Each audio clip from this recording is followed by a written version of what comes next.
Hello សួស្តីតើអ្នកគ្នាខ្ញុំមកពី Stack Community ហើយវីដេអូនេះខ្ញុំបញ្ចេញតទៅជាមួយនឹងការ register និង login ជាមួយនឹងStack Community របស់យើងដើម្បីចូលទិញជាមួយនឹង product នៅខាងក្នុងរបស់យើងបានជាដំបូងអ្នកគ្នាត្រូវចូលជាមួយនឹង Discord របស់ពួកយើងគឺ Discord Stack Community ខ្ញុំតម្លាក់ link ឲ្យអ្នកគ្នាហើយអ្នកគ្នាអាចចូលបានហើយអ្វីដែលអ្នកគ្នាត្រូវធ្វើជាដំបូងត្រូវចូលជាមួយនឹង Stack Community នៅក្នុង Discord បន្ទាប់មកអ្នកគ្នាធ្វើគេបិទជាមួយនឹងអឺ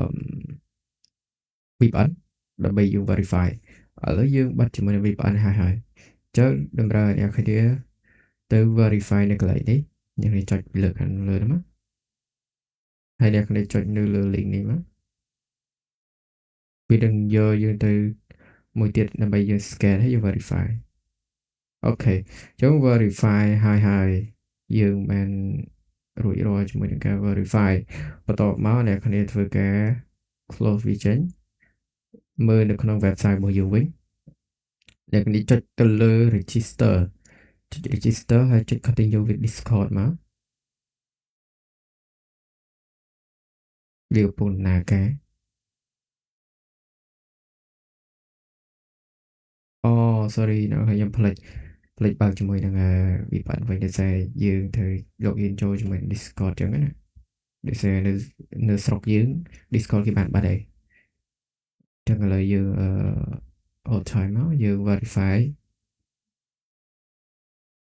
តមកវាវិលត្រឡប់ចូលទៅលើអឺ server វិញហើយអ្នកគ្នាអាចដាក់ password ខ្លួនឯងបានអញ្ចឹងខ្ញុំដាក់ password របស់ខ្ញុំហើយ create account មកអូខេរួចរាល់អញ្ចឹងយើងមាន account នៅលើ Stack Community ហើយមាននៅលើ website បន្ទាប់មកអ្នកគ្នាចូលទៅកន្លែង top up អ្នកគ្នាយក bank transfer មកអ្នកគ្នាចុចលើនេះអ្នកគ្នាដាក់តម្លៃដែរនៅក្នុងចង់ pay មុនអ្នកគ្នាទៅអ្នកគ្នាចុច upload translate ទៅមកតបមកអ្នកគ្នាដាក់ជាមួយនឹងតម្លៃគឺមានតម្លៃ$2ដល់$50ហើយមានតាម point នៅខាងក្នុងនេះអញ្ចឹងអ្នកគ្នាមើលនៅការណែនាំកន្លែងនេះ transfer money only the specify account វាtranslate transfer money transfer លុយហ្នឹងទៅ bank របស់យើងហើយពួកយើងនឹងធ្វើការក្នុងក្រោមរយៈពេល48ម៉ោងពួកយើងនឹងអង្គុយចាំមើលអ្នកគ្នា payment ហើយនឹង transfer point ឲ្យអ្នកនរគ្នាហើយនៅពេលអ្នកគ្នាបែរជាមួយនឹង point ហើយទៅ July Store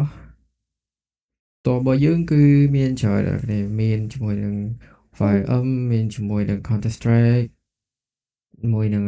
ផ្សេងទៀតដូចជា Hardman ជាមួយនឹង VTB មានទាំងអស់ជាមួយ Roblox និង Block Strike ហើយជាមួយនឹង AK2 របស់យើងគឺមានចំនួន2000 point ទាំងអ្នកគ្នាអាចទិញបាននៅខាងក្នុងនេះហើយមានរយៈពេល1ខែហើយដល់ពេលអ្នកនរគ្នាទិញហើយអ្នកគ្នាចុចទៅកន្លែង download នេះហើយ scroll ទៅក្រោម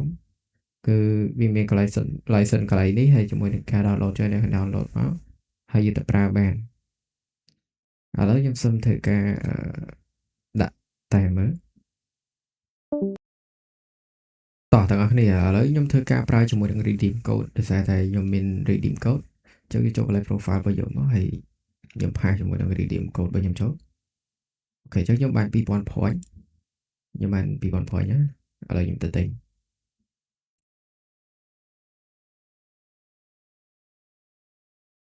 បាទឥឡូវយើងទិញរួចរាល់ហើយយើងទៅកន្លែង download ណាហើយយើងចុច download មក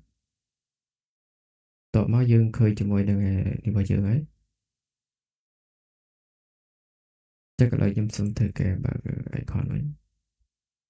បើកជាមួយនឹង location អូខេអញ្ចឹងឥឡូវយើងទាញជាមួយនឹងនេះវិញចូលខ្ញុំសុំធ្វើការលុបម្ចាស់ចេញយើងធ្វើការលុបយើងទាញរបស់យើងចូលមកបន្ទាប់មកអ្នកទាំងអស់គ្នាគ្រាន់តែធ្វើការdouble click មក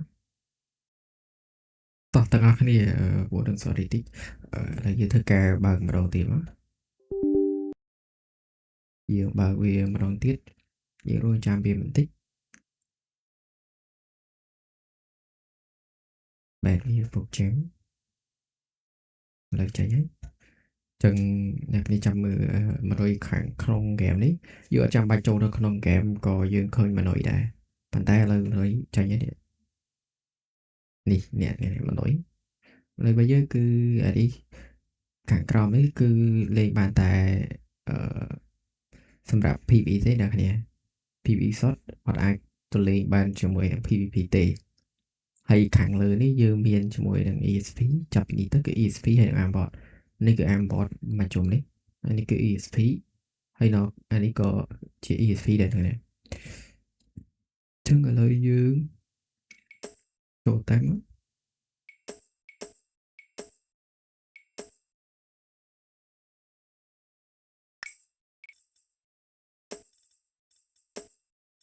ចឹងឥឡូវខ្ញុំចូលតែមួយ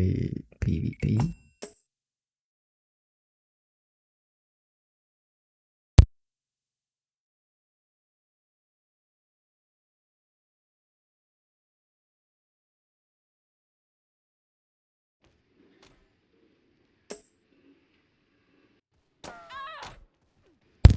ឥឡូវយើងចូលដល់ PVP ហើយណាខ្ញុំតិចខ្ញុំស្រីសំឡេងមើលសិនបាទនេះគឺជា ESP ណាគ្នា ESP ជាមួយនឹង Aimbot នេះគឺ Aimbot ឥឡូវខ្ញុំសាកបើក Aimbot ខ្ញុំតែ Aimbot ណាពេកចាស់អូជុំយើងដាក់ខុសចាំតិចបាទហ្នឹងគឺជា Aimbot ហើយនេះគឺ ESP ខាងលើនេះអានេះមាន skeleton យើងបាត់ចឹងទៅអានេះ heal អានេះ heal ទៅចឹងទៅតែនេះធ្លាប់លេងគាត់ទីស្គាល់ហើយជាមួយនឹង ESP ទាំងអស់នេះ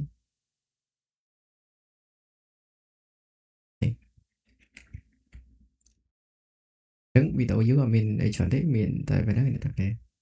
ហើយខាងក្រោមនេះអ្នកគ្នាអាចទិញយកតែខ្លួនឯងទៅអាចតែបានហើយខ្ញុំបញ្យល់មួយទៀតចុងក្រោយនេះគឺ drop item ហ្នឹងគឺ100% drop item បានទាំងខ្លួនឯងនិង teammate